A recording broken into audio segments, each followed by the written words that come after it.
Hey everyone, it's Dre with the Reboot Era. And if you're watching this, there's a good chance that you're in the middle of a pivot, career-wise.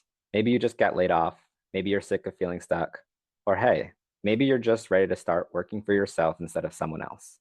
In this video, I'm actually going to walk you through step by step the free freelancer starter kit that I've created. It's a Google Drive folder filled with templates, ChatGPT prompts, trackers, and tips that I personally use to land freelance work to make over 50,000 on the side. This isn't just theory. I'm going to show you exactly how to pick the right platform, build a profile that will stand out, set your pricing, and then find your first client.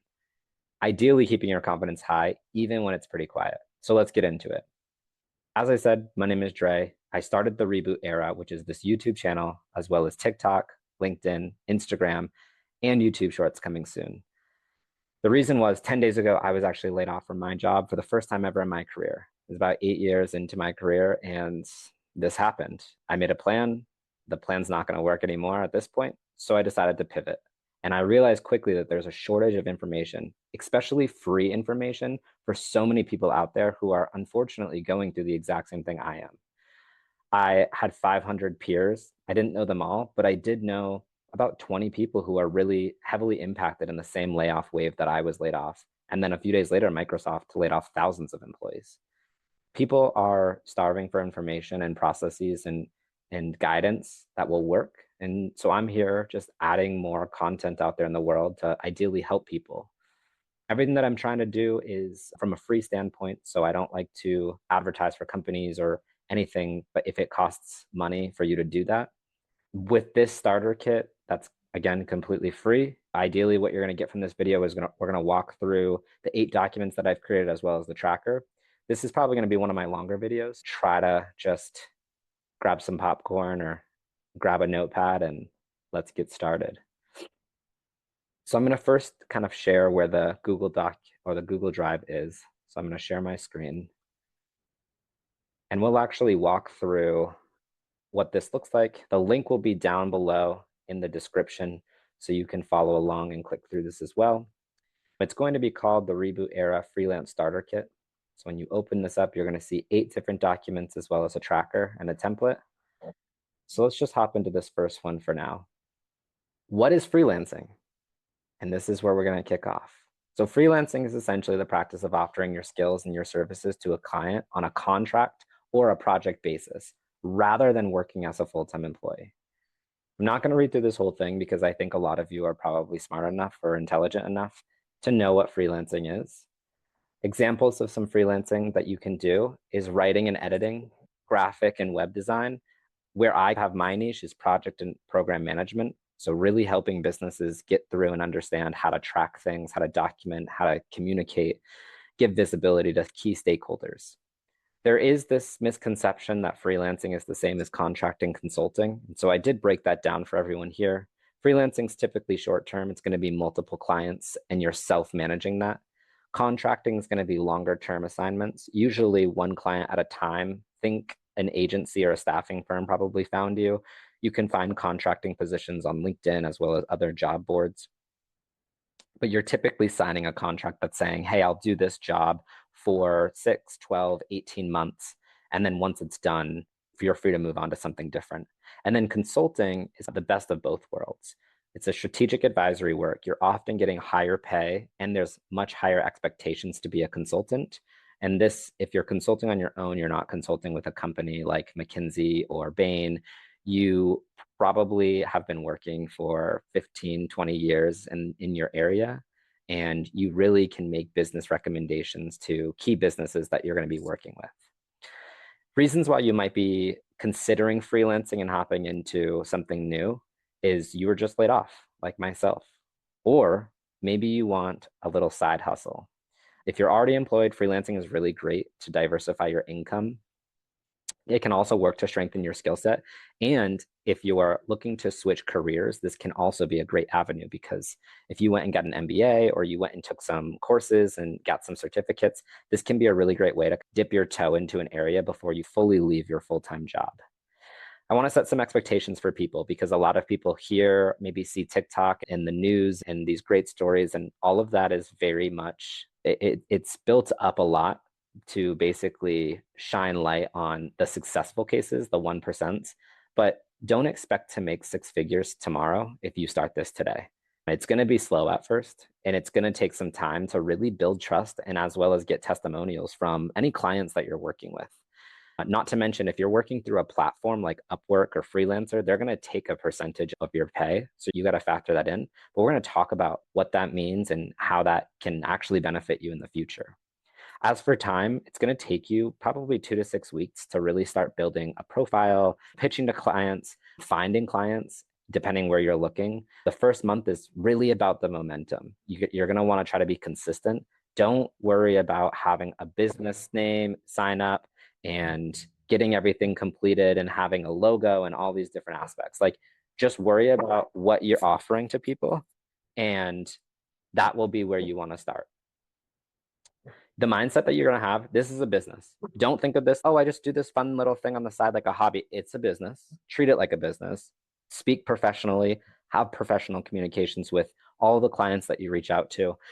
And then try to shift your mindset from an employee, which is, in my eyes, is someone who is getting perks and benefits and salary, to more of an entrepreneurial mindset. So you need to go out there and hustle, and you need to get your clients, and you need to give them the best experience so that in return, they're giving you potentially more business, or they're giving you great recommendations so that you can continue to market your skill sets to other businesses, other clients. A few myths that I just want to quickly touch on and bust. Myth: freelancing equals easy money. Absolutely not, at least not in the beginning. You do really have to pitch, sell, and deliver and follow up, and you need to do all of that very well. Another myth is that only experts can freelance. 1000% false. I just actually met someone the other day who had 3 years of experience, hopped into freelancing 4 months ago, and he is working pretty well to get some reoccurring revenue, essentially. And then the last myth is that you need everything figured out to begin. This is false. Start, learn as you go, get your toes wet, figure out what's working, figure out what's not, and then pivot. I think that there was this saying out there that is mainly for investing. A friend of mine says it all the time. Time in market is better than timing the market. And I think that also pertains here for freelancing. Getting out there and understanding what's working, what's not working, having 5 years of experience and really just building up your whole portfolio is much better than trying to be like, oh, I got the perfect client the first time and I have this business that's perfect and I'm incorporated and everything's going to work out for taxes purposes. Don't worry about all that stuff. Hopping into the second document we have is Freelance Platform Guide. So I did a video actually yesterday on the 16th of May where I went through 13 different platforms and I gave my opinions, and then I did a really big deep dive into Upwork. So if you're curious about my opinions on different platforms, that's a great video to go watch. I'm not going to run through all of them again today, but choosing your platform is really crucial for making sure that you're set up for success. Each site is going to have different strengths and weaknesses and audiences, as well as different fee structures. I did provide you an overview here. These are the top freelancer sites, in my opinion, that I've heard about, done some research on, and tried to work on myself. In order to choose the best platform, you're going to want to ask yourself some questions. But the best part is that I actually gave you a ChatGPT prompt, which moving forward, I'm just going to call chat. So I gave you a chat prompt for discovering your freelance fit. And the way you can leverage this is you can actually grab this prompt, copy it, go paste it into chat. You can update, here's my background. You can either type in what your background is, or in this section, you can actually just attach your resume as part of chat. I'm not going to do that here with you. There's other videos where updating your resume, updating your cover letters, I actually walk you through how to use chat and how to use it as a conversational tool. And I'll say the same thing here. Once you've updated this, you copy and paste it, you go ahead and move. You can either attach your resume or just replace the information in the brackets. And then you can go ahead and submit that to chat, get your response, kind of work with it. Keep going back and forth until you really hone in on what exactly you want to offer. Here's the link to that YouTube video I was mentioning previously around me going through all the different sites that are outlined above. Let's hop into our third document that I have for you. So setting up your profile. Your freelance profile is going to be your storefront. That's a good way to think about it. This is going to tell all your potential clients who you are, what you offer, and why they should trust you. You want to make a strong impression. You want someone to read your profile and be like, I need that person, or I want that person, and I'm going to work with them. You want to have a strong bio. So, a headline with one sentence about who you are and what you do, 1 to 2 lines about to show you understand current pain points that clients might have, your skills, experiences, or past wins.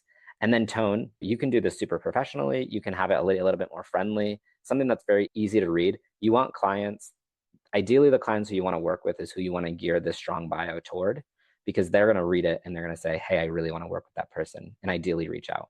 Now, if you're struggling on this aspect, again, I do give you a template of how you could word this for yourself. And I give you a chat prompt that you can leverage as well. So again, just attach your resume. If you have any work that you've done, like in your portfolio or just projects that you have, drop it all into chat. Go ahead and use this prompt and it will spit out a pretty nice template or a pretty nice bio that you can start working with.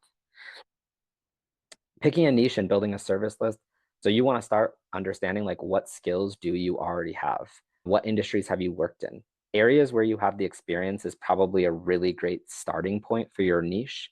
If you don't have experience with anything because maybe you're fresh out of college, leverage your academics highly and say the things that you've learned and some of the internships you've had. That will highly help you. And then I have this prompt for you as well, where you can start. So I want to start freelancing, but I don't know what niche I should focus on. Here's my resume, attach it or paste it into the text. These are my skills, passions, and industries I've worked in so far. You can take a screenshot of your LinkedIn portfolio or your LinkedIn bio if you've already filled that in, or you can feel free to just type this up. I've never freelanced before, or I've freelanced before. Pick one or the other. And then based on the current demand, what are 3 to 5 niche areas that I could explore and offer services in? Again, go back and forth with this. So it might say video editing, data entry, graphic design, and project management. If only 1 or 2 of those things are interesting to you, or maybe one of those things you don't know much about, go ahead and start asking, like, what would it look like if I was to be a project management freelancer? What types of softwares would I want to know? What types of certifications would be helpful in this area? Start to try to understand what you're going to be competing with. Then you want to have a service list tip, or sorry, these are just some of the tips that I have for you. I think that when you're creating the services that you have, these are tips to stand by. And then again, here's a chat prompt that you can leverage. Building your portfolio, even if you don't have experience, this is great. You don't have to have past clients to get started. And a lot of people feel like they have to have, oh, I have to have all this work that I've done before. You don't. You could help. You could work with friends. You could have worked and done volunteer work. Pretty much anything that you've done, if it's in your niche group, niche area that you're going to be focusing on, you can leverage that to highlight all of the areas that you excel in and where you can really help a client or businesses. Here's just some extra tips as well as a checklist that you can leverage and utilize. Taking a look at the 4th document, we're halfway through, finding and applying to freelance jobs. So once your profile is set up, it's time to start looking and actually landing the work. So again, you can leverage those platforms that I've outlined, I think on document 2 or 3, and then the video that I posted yesterday, as well as right here, Upwork, Fiverr, Freelancer, People Per Hour, and Toptal. These are great for just general, broad freelance platforms. You can also leverage your outside platforms. So if you're on LinkedIn or maybe X or Meta groups, these I don't have much success on in my personal life, but if you're very well connected in some of these areas, it doesn't hurt to try, especially if you're just getting started. Some things to look out for. So when you're spotting a good freelance job, you do really want to make sure that the posting of what you're reading about what someone needs help with is very clear, the scope and the deliverables. They have verified payments on the platforms that you're looking at. If they don't, it can be a red flag. The client history and reviews, read through these. It's like a review anywhere else in the world. You're going to see people who have absolutely terrible experiences working with a client. You're going to have people who had amazing experiences. Read through them, understand what they did and how long they worked with the client so that you can gauge, is this someone you'd want to work with? And then realistic budgets and timelines. You're going to see so many people out there who are going to post and be like, I'm going to pay $20 for you to do this massive project. And you're like, it's not even worth my time. Don't even reach out to them. Try to avoid requests to work off platform. So if you're on Upwork, for example, and someone that you connect with is, hey, I really like you, I want to hire you, I want to work with you, but I don't want to work through Upwork. Not that it's a red flag, but it does go against the T's and C's or terms and conditions for Upwork. And that can kick you off of the site and that can really harm your reputation because now you have a large area that you're missing for clients and you won't be able to go and find them using that platform. Unclear pay or exposure gaps. Gigs. So in this case, if they're not being transparent about the pay, can totally be a red flag. And exposure gigs, these are where they don't pay you and they're just like, this will give you really great exposure. We're not interns anymore. You have a college degree. Even if you don't have a college degree, you have something that you're offering the world that you're good at. You don't need exposure. You definitely need experience, but that's why you're working with them. And you'll take a lower rate than maybe what your competitors might charge who have higher experience. And then extremely low rates. Number one, you are better than that. Don't take the lowest rate possible, but also understand like where are you in this freelancing economy? And are you someone with 15 years of consulting or freelancing experience? Or are you someone who this is your first day? Doesn't mean that you take the lowest, but it should be somewhat competitive for what your expectations should be. When you're applying, have a short cover letter, portfolio links or samples if possible, and answer any of the screening questions, which when you're using these platforms will be really essential, but you'll see that as you're going through and finding clients that you want to work with. If you can, try to customize your cover letter as well as any of the questions you're answering. Don't just go yes, yes, and give the example, walk them through how to get there. A lot of these places give you a pretty high character count to be able to answer their questions. And then let's see what else we have. You can add a daily application habit. So what I used to do when I first started was I would set a calendar reminder for myself every morning at 6 a.m. and I would spend like an hour and a half going through, looking through jobs, getting up to speed on, okay, what did I do so far? Have I heard back from any clients yet? And just going up, reflect weekly. And this is great just to understand because if you journal, it's helpful. I like to video myself personally. So my cell phone's filled with a bunch of videos of me talking about it's day one, I'm doing this thing. And then day 50, I look at it and I'm like, wow, on day one, I had no clients and I had no idea what I was doing. On day 50, I had already landed 2 clients, which was awesome. And I had some reoccurring revenue. I do include a checklist for you so that you aren't totally clueless on where to start and how to track these moving forward. Pricing, payments, and taxes. So you are going to get a yes. And just know that you're going to, someone said this to me the other day, and I put a little sticky note on my monitor. You will get more no's than yeses, but you only need one yes. And when I think about that, it really applies here because you obviously want more than just one yes. But the first yes you get is going to really teach you so much. What it won't teach you is about pricing, payments, and taxes. So that's why I included this document here for you to get an understanding. First and foremost, how to set your rates. Work with ChatGPT because that's probably going to be the area where you can quickly see what the average rates are. You can also look at jobs that are posted that have posted a price point or a price range to understand. Setting your value and knowing your worth are also really important. So factor in your years of experience, your skill level, any industry demand that's out there, and consider any previous salaries or hourly wages as a baseline for where you're at. I will say I started my search and I wanted to be at $100 an hour and quickly was humbled. And I was like, oh, it's way closer to 50, like, or $45 an hour. So just adjust for that. Do your market research. Again, when you're using the platforms, click through them, use chat to understand and estimate pricing by role, account for any overhead that you might have. You are going to be paying your own taxes here. So one big thing that was like a lesson learned for me is I knew I had to pay taxes, but I didn't understand how much I truly was going to have to pay in taxes. And I definitely did not save. Thankfully, I got gainfully employed full time by the end of the year, my first year of consulting. So I didn't have to worry about it as much, but it totally can set you back before you even get started. And then adjust based on the project. So if it's high stress and short turnaround, charge more. Like after your first project, understand that you'll be like, oh, you want me to do this thing? It's going to be a lot of hours. It's going to be really high stress and you want it very quickly and you want it perfect. You need to pay me way more to get that done. However, if it's a long-term gig with consistent income, you might want to just lower your rates, be a little bit more fair and accommodating to the client who's paying you.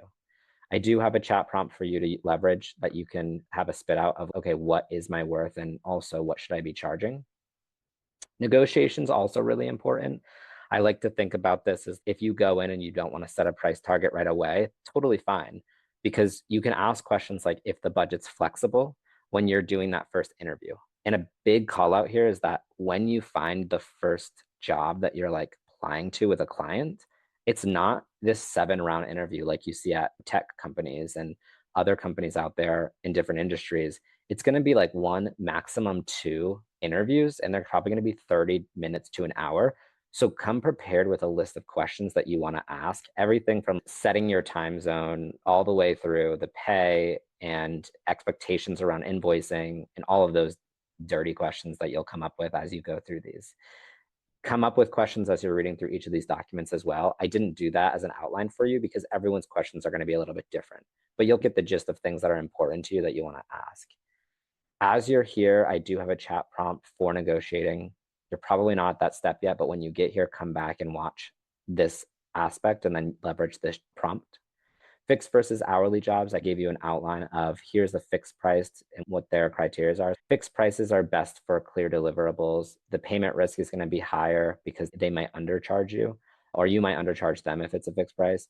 They're often going to be more rigid on the client side. So they're going to be like, I need this thing, I need it done by this time. And it's a fixed price. So it's, am I working 30 hours to complete it or 10 hours to complete it?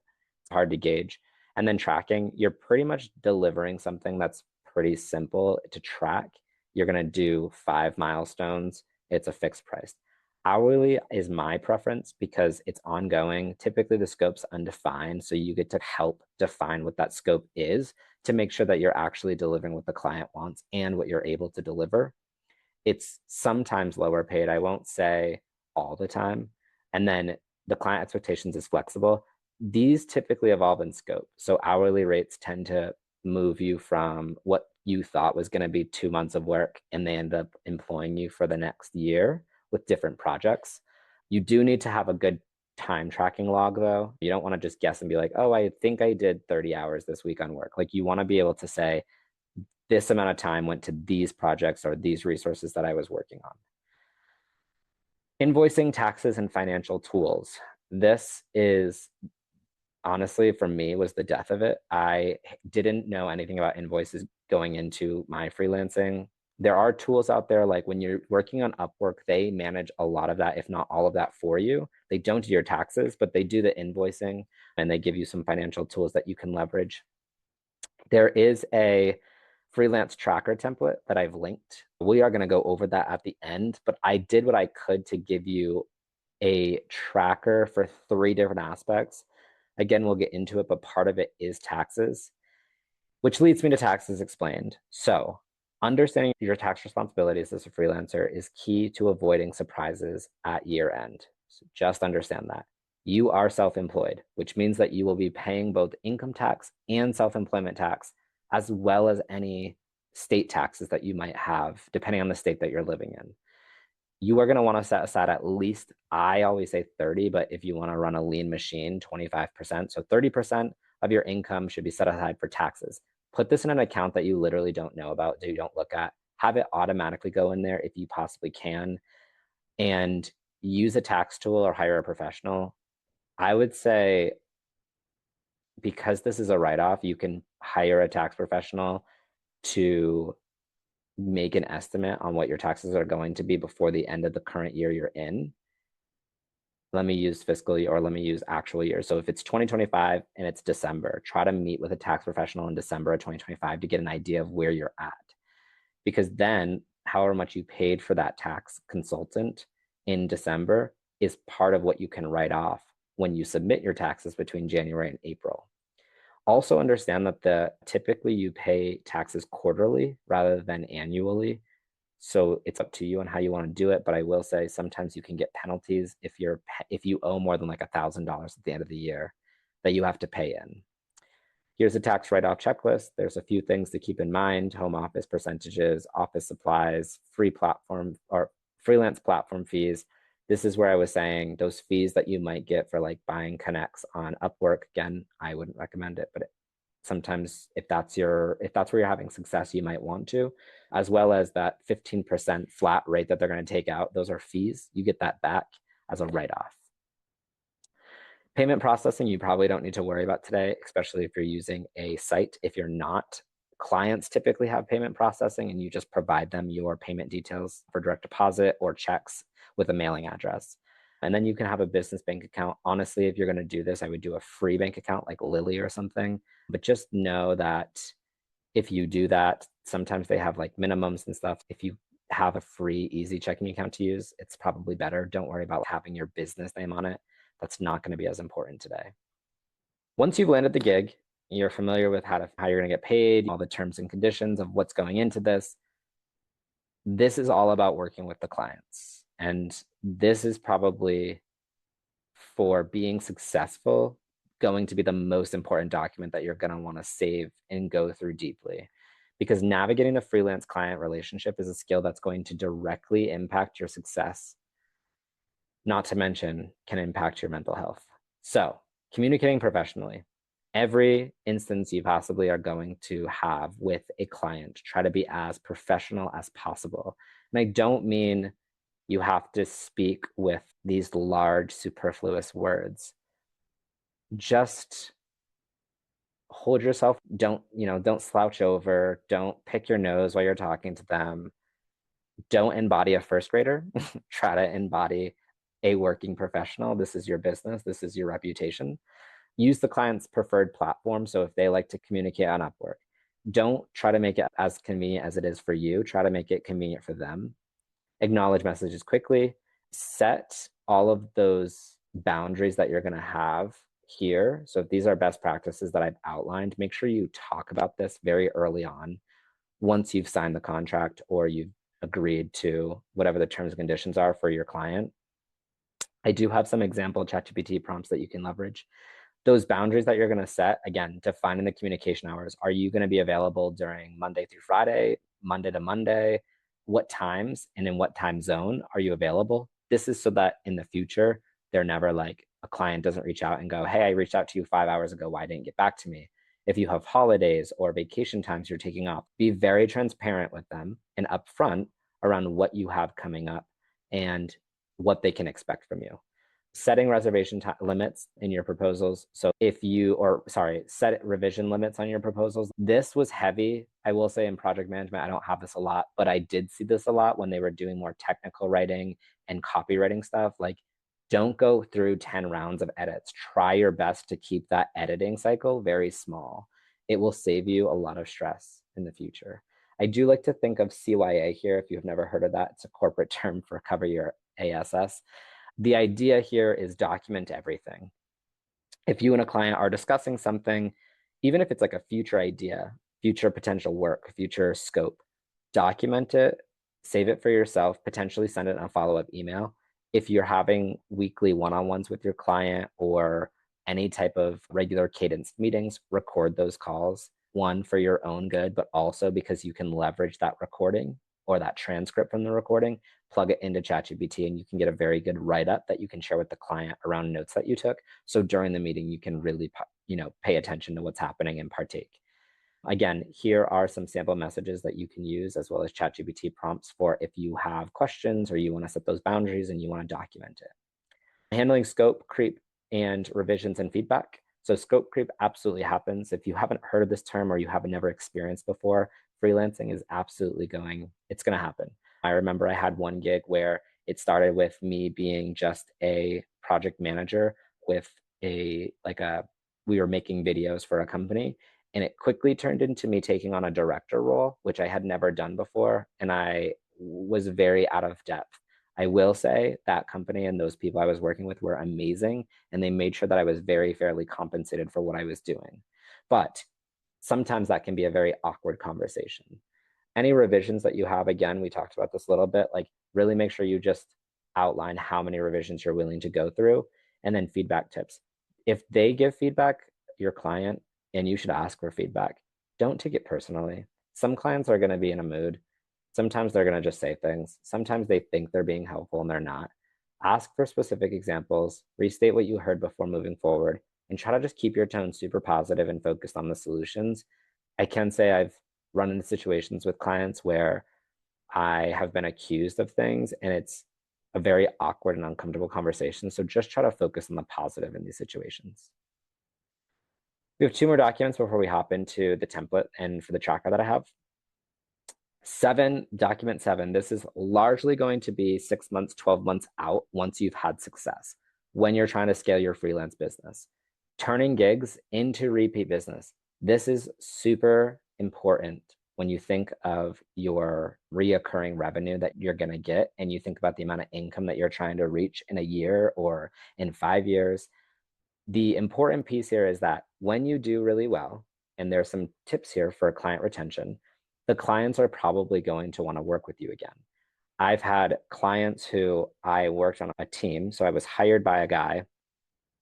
He was hired by a different company, and that company was hired by another large company. So I was essentially going through three different chains of leadership and stakeholders.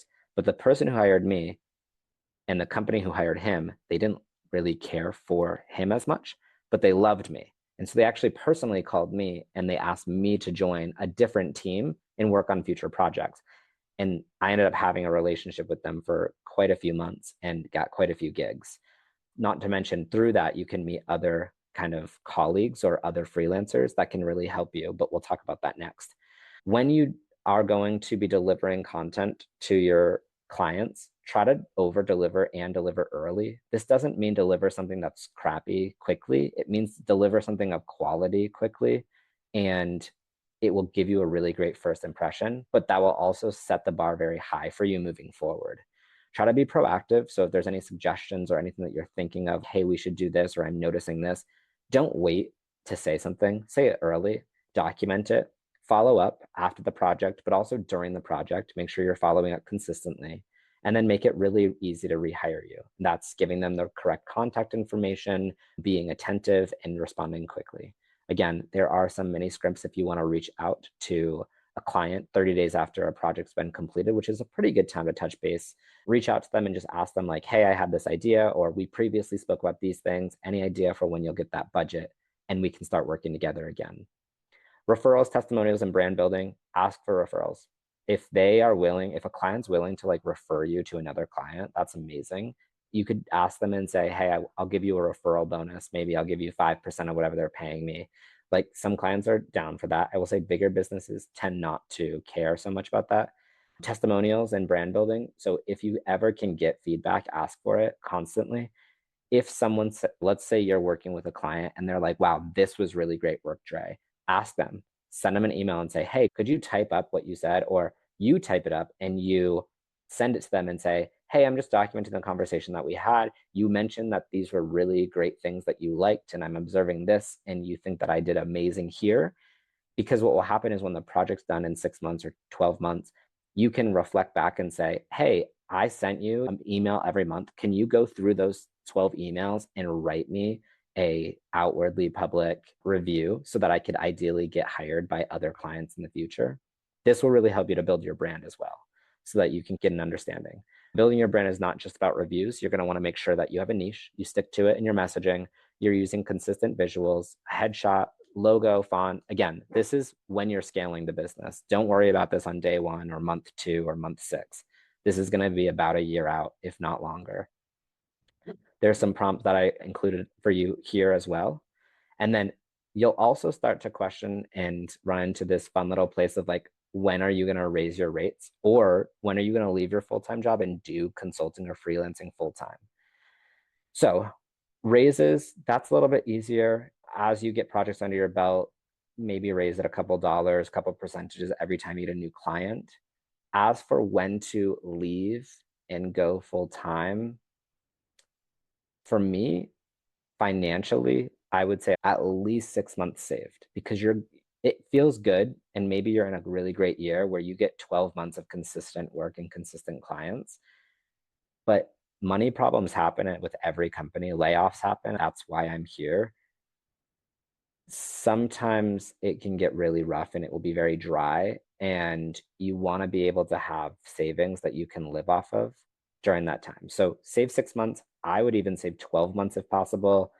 Just have that in your back pocket, have it in a savings account that you're not touching. And if you need to, then it's there. Here's a checklist that you can do. Are you ready to scale? As well as some tools for scaling. These are going to be additional things that you might actually start paying for, which is why I'm not going to go into them here. Last document we have is community and mental health.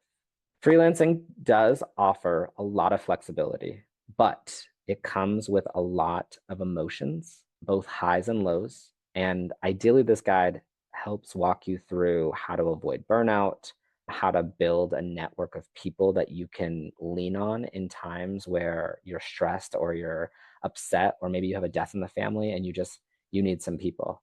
Some tips to prevent burnout: setting those boundaries, scheduling breaks, taking real days off, like actually take vacations.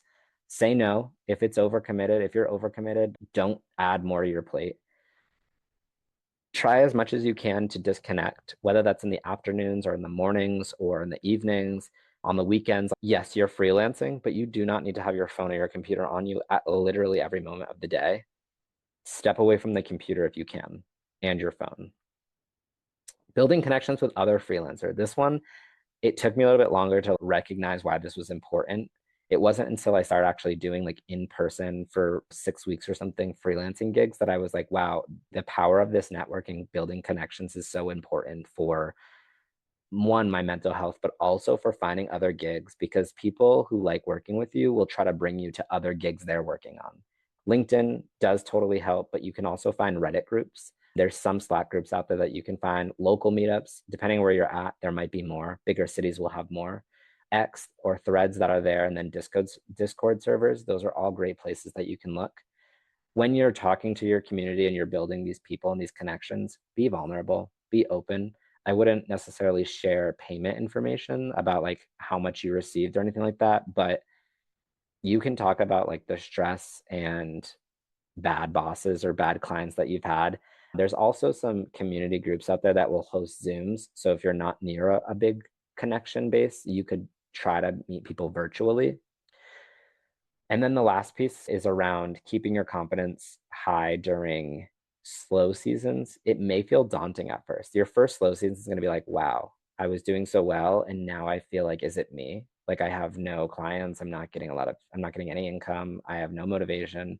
And it totally happens. But you are not your revenue. So just because you have low income doesn't mean that you're low worth. It just means that potentially what you offer isn't needed at this very time, or you just aren't in the right place, right? The people who need you aren't seeing your profile. Take that opportunity to really improve skills and systems, maybe do a few courses, maybe go on some trips and just explore the world. Track your wins, keep a proof of value doc. Someone gave me this similar tip years ago in corporate America, where they said keep a folder in your email of all the amazing emails, and anytime someone's notified you of saying great accolades about you, keep that, because in the times where it's slow or you don't have motivation, reading through that will be amazing. Here's some chat prompts that you can use, activities during the lulls that you could go through, and financial tools to ease anxiety. With that, it's all the documents that I have for you. And now we can hop into this awesome tracker. I think it's awesome. You might not. But first and foremost, we have an application tracker. So the application tracker is going to be more of a manual tracker that you can leverage. Date applied, the platform that you applied to a job on, what was the job, what was the client, if they outlined it. Sometimes they won't tell you the client unless you're selected. What's the pay rate, hourly, or is it a flat rate? And then proposal sent, follow-up sent, and then what's the current status? And I've pre-selected a lot of different statuses that you can track it. Feel free to delete these and add your own if you'd like to. And then I like to include a little bit of note. I'm waiting for a review and I'm going to follow up on this date. I usually will look at my application tracker while I'm heavily applying to things like daily. Invoices. So once you get to the point where you're invoicing by yourself, this took me about a year before I had clients be like, send me an invoice. We're not gonna do our own payment. They use their own payment system, but they're not gonna do invoices for you. I had started to work through, how do I track my invoices? You can do this a number of different ways. Work with your client a little bit on how they prefer it. If not, you can leverage this where you basically just write out all the information that you need. I like to get it from my client because some clients want like an invoice number. Some of them want the actual billable hours to a specific code. So get an understanding there, and then you can always set up your own little document. If you ever reach that point and you're confused, ideally my channel is still up and running. I'm on LinkedIn. If not, Instagram, TikTok, reach out to me and I'm super happy to help you with an invoice template. This is just an invoice tracker. And then lastly, income and taxes. So income and taxes is weird. This is personally how I prefer to do it. If you are working with W-2 income as well as untaxed income, I did my best to outline how this could work for you. So First and foremost, you're going to take whatever employer is, and some of us are overemployed and we like to work multiple jobs at once. Not everyone does that. But if you do, you can take your W-2 income and I just put it in here. I just use the pay stubs they give me and I put in my gross pay, my net, and then I try to calculate the taxes, or you can leverage that pay stub and just put in what you paid in taxes throughout the year. If you're working multiple employers, it will combine all of that into your combined gross, combined net, and etc. down this list. Over here, you can see your filing status. So this is if you are filing for when you file your taxes, and I have to update this because I did have this as an option you could select, and it looks like that option went away. But I'll update this for everyone. But essentially, you can change this. So what's your single, if this is 2025 and you're doing your taxes, your filing status is either going to be single or married, most likely. And so I've included all the income tax that you'll actually be paid at and the tax rate, and it will automatically go ahead and calculate all of these taxes for you at each rate. So you can get an understanding of what you should have already paid in taxes for pre-tax income. Then we come down to untaxed income, which is going to be all your clients and the revenue. I've drawn out 8 clients. Some of this is going to be reoccurring. You could just track this as one line item if you'd like to. You're going to track your gross, you're going to track your net, and then you're going to track your fees. So your gross and your net most likely is going to be the same thing, but you do have to take taxes out of this. So your net's going to be like minus 30% from most likely this number. It is not calculated for you, so you can do that yourself. And then I've come down here to the tax brackets for what you'll have on your tracker. So essentially the way it will work is if you're single, and let's just say you made 150,000 total in the year, it will basically calculate where you fall in these brackets. And let's just say with 150,000 a year in your W-2 income, you'll fall into tier 4. So then when you come down here, it's going to be your starting bracket, because throughout the year, your income from clients and freelancing is not going to be taxed. So you're going to want to know at the end of the year, where did you fall? You fell at tier 4. So you'll start here. If you made $5,000 of income, you'll be taxing $5,000 at tier 4 at 24%. And that's what you're going to owe, in addition to any potential owe that you have on your taxes at the end of the year. But you also get write-offs. So what I've done is I created all these different categories for you. I think there's 20 or 26 categories that I have. You can go through and say, okay, like I have my Wi-Fi bill, and that's going to be $80 a month, and I'm only using my Wi-Fi. Let's say I'm mainly working, I'm working 40 hours a week, probably 50% of the time. So 50%. So I get to write off $40, and then I can find a category that works. And internet and utilities is probably where that tracks. This will really help you for when you go and do your taxes, especially if you do it by yourself. If you don't do it by yourself, it will still help a tax expert be able to help you understand, oh yeah, you can write these things off or you can't. So I'll go through and update some of these links so that they work. But this is the tracker I have for you. And then if you want to use the tracker, as always, you come over to the Google Drive. You can see in the Reboot Era Freelance Starter Kit, you'll go to this Freelance tracker template. You'll click these 3 dots. You'll go down to make a copy. And when you do that, it will be stored on your local drive. No one but you will have access to it until you update those sharing permissions. This was a lot. I know it was a lot. If there's ever any questions, feel free to comment below. If you like the content and you want me to continue making more, as always, please subscribe. Send this to someone who would find this valuable. Ask me questions here, LinkedIn, TikTok, Instagram, YouTube Shorts, wherever you can. As always, keep grinding out there, everyone. And I'll be posting some more content for you. My next steps probably tomorrow. So thanks everyone for joining.